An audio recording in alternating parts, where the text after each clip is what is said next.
ما خیلی وقتا میگیم من یه شخصی رو دوست دارم، اما در حقیقت صفاتش رو دوست دارم.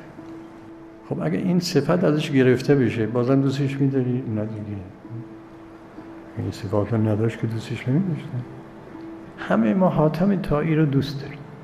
ما همه وقتی میگیم یه آدمی بوده اینقدر سخاوت داشته که وقتی یه سائلی ازش میخواسته حاضر بوده تمام هستیش رو در اختیارش بگذاره، ته دل دوستش می‌داریم همچین کسی.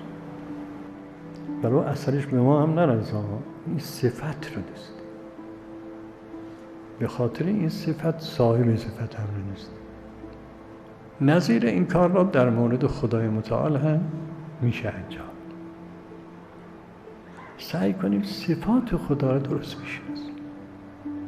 هو الله الخالق البارئ المصور له الاسماء الحسنی تا آخر. چند تا آیه از پشت سر هم آخر سوره 8 همین صفات خدا را.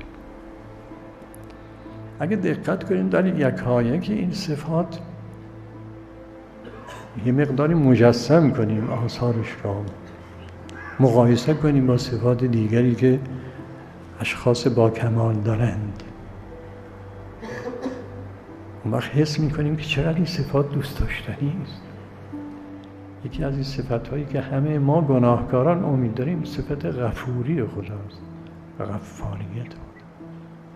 عمری آدم با گناه و نافرمانی و غفلت و بی‌اعتنایی و جهالت و حتی جسارت و بی‌ادبی نسبت به خدای رفتار کرده، جنایاتی مرتکب شده. 10 سال خدا بهش مهلت داده، اونا رو مجازاتش نکرده، تازه آخرا میگه اگه توبه کنی همه را میبخش. پیغمبر اکرم از خدای متعال درخواست کردن که خدای روز قیامت امتی که من شفاعتشون میکنم اونا رو میبخشی، حسابشون رو به کسی دیگه واگذار نکن، حسابش رو خود من بگیر که فرشتگان دیگری آگاه نشند از اینا.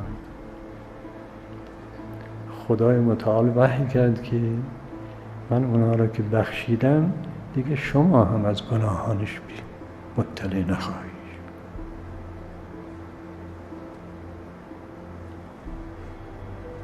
اگه آدم یک عمر بشینه درباره این روایت فکر کنه، زیبایی این صفت غفاریت الهی را مجسم کنه، یعنی این زیبایی از این بیشتر چی میشه باشه؟ آیا این دوست داشتنی نیست همچون خدایی؟